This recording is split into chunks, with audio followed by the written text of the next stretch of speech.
بسم اللہ الرحمن الرحیم۔ السلام علیکم۔ غامدی صاحب کے ساتھ ہفتہ وار سوال و جواب کی براہ راست نشست کو لے کر ایک دفعہ پھر ڈیلس امریکہ غامدی سینٹر سے حاضر خدمت کا آغاز کرتے ہیں۔ ہم سے بہت شکریہ آپ کے وقت کا۔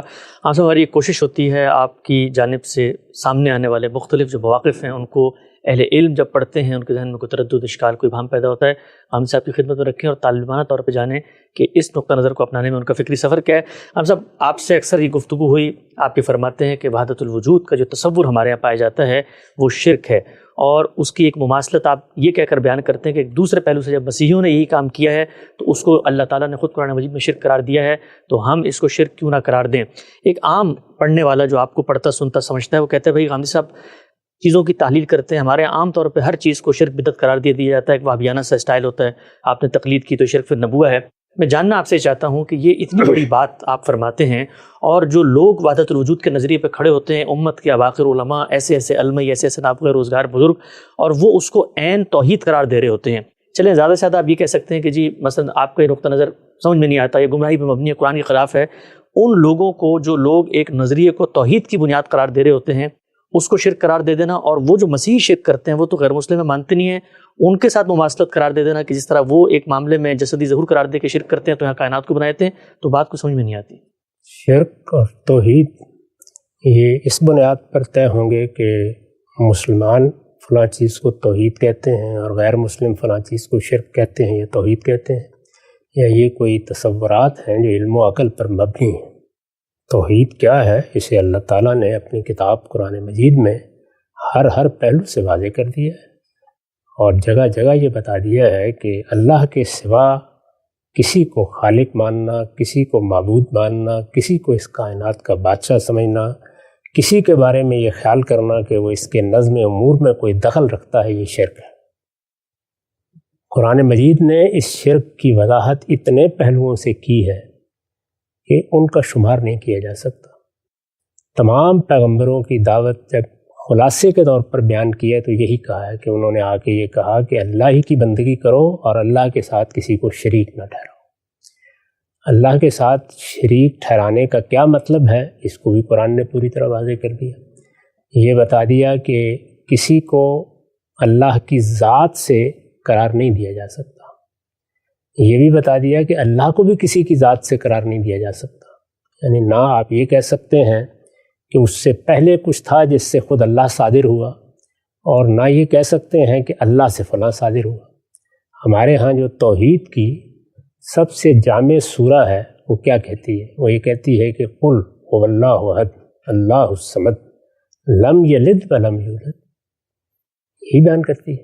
یہ توحید کا سب سے جامع بیان ہے۔ اللہ یگانہ اور یکتا ہے، اللہ ہی سب کے لیے پناہ کی چٹان ہے، کسی اور کا سہارا لینے کی ضرورت نہیں ہے، وہی سب کا سہارا ہے۔ اور اگلی بات یہ فرمائی کہ نہ وہ کسی سے صادر ہوا ہے نہ کچھ اس سے صادر ہوا ہے۔ ذات کی حد تک وہ یگانہ ہے، یعنی اس سے پہلے کچھ نہیں تھا کہ جس سے صادر ہو کر اللہ وجود میں آ گیا، اور اس کے بعد کوئی ایسی چیز نہیں ہے جو اس کی ذات سے پیدا ہوئی ہو یا اس کی ذات سے صادر ہوئی ہو۔ دوسری جگہ یہ بھی بیان کر دیا کہ الا لہ الخلق والامر، اللہ تعالیٰ خالق ہے اور اس کے خلق میں کوئی اس کا ساجی نہیں، یعنی ایسا نہیں ہے کہ اس نے جو کچھ مخلوقات پیدا کی ہیں ان کو پیدا کرنے میں اس کو کسی کی مدد کی ضرورت پڑی ہو یا کسی دوسرے کا اس میں کوئی حصہ ہو یا کسی نے کوئی کردار ادا کیا ہو۔ تو فرمایا الا لہ الخلق، سنو یہ سارا خلق کا عمل جو بنانے کا عمل ہوا ہے یہ تنہا اسی نے کیا ہے۔ اور دوسرے یہ کہ بنا دیا لیکن اس کا نظم چلانے میں فلاں کو یہ حیثیت دے دی، فلاں کو یہ حیثیت دے دی، ایسا بھی نہیں ہوا۔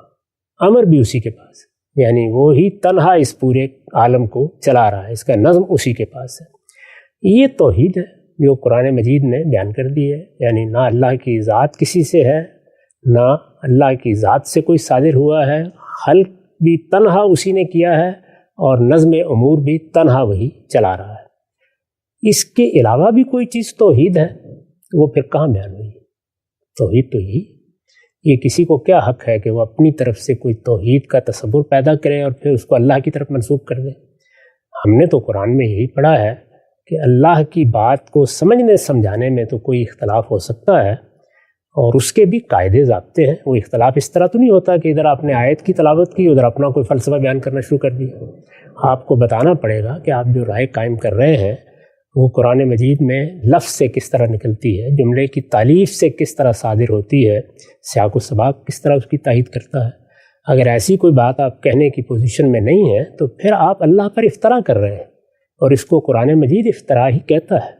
وہ جگہ جگہ یہ کہتا ہے کہ اس بیان سے، یعنی جو اللہ نے بیان کر دیا اپنے بارے میں، اس سے ہٹ کر اگر کوئی بات کوئی اپنے کسی فلسفے کی بنیاد پر کہتا ہے تو یہ اللہ پر جھوٹ باندھنا ہے، افطراء علی اللہ ہے. اس سے بڑا جرم کیا ہو سکتا ہے؟ اسی وجہ سے پھر یہ بتا دیا کہ اللہ تعالیٰ ہر چیز کو معاف کر دے گا، وہ اس کو معاف نہیں کرے گا کہ اس پر اس طریقے سے جھوٹ باندھ دیا جائے. تو شرک اتنی غیر معمولی چیز ہے اور اس وضاحت کے ساتھ بیان ہو گئی ہے. تو اب اس میں مجھے کسی اور سے جاننے کے لیے سفر کرنا ہے کہ شرک کیا ہے اور توحید کیا ہے. پہلی بات جو اس میں کہی گئی ہے وہ یہ ہے کہ اللہ کی ذات سے کوئی چیز صادر نہیں ہوئی. مسیحیوں نے یہی کہا. انہوں نے کہا کہ مسیح علیہ السلام اللہ کی ذات سے صادر ہوئے ہیں، اور اس کو ایک تشبیہ سے بیان کیا کہ جیسے بیٹا باپ سے صادر ہوتا ہے. ظاہر ہے کہ بیٹا باپ کی ذات سے صادر ہوتا ہے. تو انہوں نے کہا مسیح اسی طرح صادر ہوئے ہیں، اور یہ گویا دوسرے لفظوں میں کہیے تو ذات باری کی جسمانی تجسیم ہے. وہ کہتے ہیں یہ بالکل توحید ہے، یہ تو ہم توحید بیان کر رہے ہیں، ہم نے تو کوئی دوسرے کا ذکر ہی نہیں کیا. اصرار کرتے ہیں اس بات پر، لیکن اللہ تعالیٰ نے اس کو ماننے سے انکار کر دیا اور کہا کہ لقد کفر الذین قالوا، جنہوں نے یہ باتیں کہی ہیں انہوں نے شرک بھی کیا ہے، انہوں نے کفر بھی کیا ہے، انکار کر دیا. اس میں اور اس میں کیا فرق ہے کہ یہ پوری کائنات اللہ تعالیٰ سے صادر ہوئی ہے. یعنی وہاں تو ایک کے صادر ہونے پر اللہ تعالیٰ نے اس درجے میں اس کو ضلالت، گمراہی، شرک اور کفر قرار دے دیا. یہاں پوری کی پوری کائنات مسیح ہو گئی، اور آپ فرماتے ہیں کہ اس کے بارے میں بڑے بڑے لوگ کہتے ہیں تو کچھ نہ کہو. بس میں نے اتنی بات ہی کہی. اچھا عام صاحب، انہوں نے جب یہ کہا مثال کے طور پہ اللہ تعالیٰ ذات باری کی جو تجسیم ہوئی ہے ایک جسدی ظہور میں وہ مسیح علیہ السلام کی صورت میں ہو گئی ہے، تو اس کے بعد تو مسیح کو انہوں نے ساجی بھی تو سمجھا نا، مسیح کے بارے میں کوئی تصورات بھی تو قائم کیے. یہاں پر تو ایک بات، ساجی کس میں سمجھنا تھا؟ جب صادری اللہ تعالیٰ سے ہو گیا تو ساجی تو ہوتا ہے خلق اور امر میں، وہ دوسرا حصہ ہے. یہاں تو ذات سے صادر ہو گیا، یہ تو آخری درجے کا شرک ہے. جب یہ کہا جائے فلان چیز ذات سے صادر ہو گئی ہے تو وہ ذات ہی ہے. اسی وجہ سے جب وحدت الوجود کو بیان کیا جاتا ہے تو یہی کہا جاتا ہے کہ یہ کائنات کیا ہے، یہ کچھ نہیں ہے، اسی کوئی حقیقت. وہ یہی کہتے ہیں مسیح الگ سے کوئی وجود نہیں ہے، وہ تو اصل میں ذات خداوندی ہی کا صدور ہے، اسی کی تقسیم ہے. اس کو اقبال ریکنسٹرکشن میں اس طرح بیان کرتے ہیں کہ انائے مطلق یا ایک سپر ایگو ہے جس سے یہ ساری خودیاں صادر ہو گئیں. تو یہ صدور ہے، پروسیڈ کا لفظ استعمال کیا نا، یہ ناقابل قبول ہے، ہر درجے میں ناقابل قبول ہے. اس لیے کہ اللہ تعالیٰ اس کو گوارا کرنے کے لیے تیار نہیں. لم یلد ولم یولد، نہ وہ کسی سے صادر ہوا ہے نہ اس سے کوئی چیز صادر ہوئی. تو اب ہم سب آگے بڑھتے ہیں. وہ آگے بڑھ کے یہ کہتے ہیں کہ چلیے آپ نے ہمیں سورہ اخلاص سنا دی، ہم آپ کو قرآن کا ایک دوسرا مقام سناتے ہیں. اللہ تعالیٰ نے خود کہا ہے هو الاول والآخر والظاہر والباطن. اب آپ اس کی توجیہ کرتے ہیں، تشریح کرتے ہیں، تو زیادہ سے زیادہ آپ یہ کہیں نا کہ ایک آیت کو سمجھنے میں مثلا ان کو اختلاف ہو گیا اور ایک آیت سے انہوں نے غلط نقطہ نظر بیان کر لی، لیکن وہ تو قرآن مجید کی ایک آیت کی انڈرسٹینڈنگ بیان کر رہے ہیں کہ اللہ خود ہمیں بتا رہا ہے کہ جو کچھ دنیا میں ہے وہ تو اصل میں اللہ ہے، ظاہر بھی اللہ ہے، باطن بھی اللہ ہے، اول بھی اللہ ہے، آخر بھی اللہ ہے. جی، اس کی تفہیم میں یا اس کے فہم میں اگر کوئی غلطی فی الواقع لگ گئی ہے تو ہم اسی وجہ سے تو کہتے ہیں کہ جن لوگوں کو یہ غلطی لگ جاتی ہے وہ مسلمان ہیں، ہم ان کی عزت کرتے ہیں، لیکن ان کو یہ بتانا ہمارا فرض ہے کہ آپ کی یہ غلطی اتنی بڑی غلطی ہے کہ اس سے شرک کا ارتکاب ہو رہا ہے، یا کسی کو یہ بتانا کہ یہ اتنی بڑی غلطی ہے کہ اس سے کفر لاحق ہو رہا ہے. وہ غلطی لگا کرتی ہے. آخر جن لوگوں کو ختم نبوت کے بارے میں غلطی لگی ہے وہ بھی یہی کہتے ہیں کہ ہمیں غلطی لگ گئی ہے. تو غلطی لگ جانے پر میں نے الگ سے اپنا موقف بیان کر دیا کہ جب تعویل کی غلطی سے آپ کوئی بات کرتے ہیں تو اس پر آپ کے لیے یہ ایک عذر ہے، تو اللہ کے ہاں جا کے پیش کر دیجیے گا. ہمارا کام تو یہ ہے کہ ہم یہ بتائیں کہ کیا چیز شرک ہے، کیا چیز کفر ہے، کیا چیز ضلالت اور گمراہی ہے. ہم یہی بتا رہے ہیں. اس سے آگے بڑھ کر میں نے کسی فرد پر کبھی کوئی حکم نہیں لگایا، نہ اس کے بارے میں کوئی فیصلہ کبھی سنایا ہے.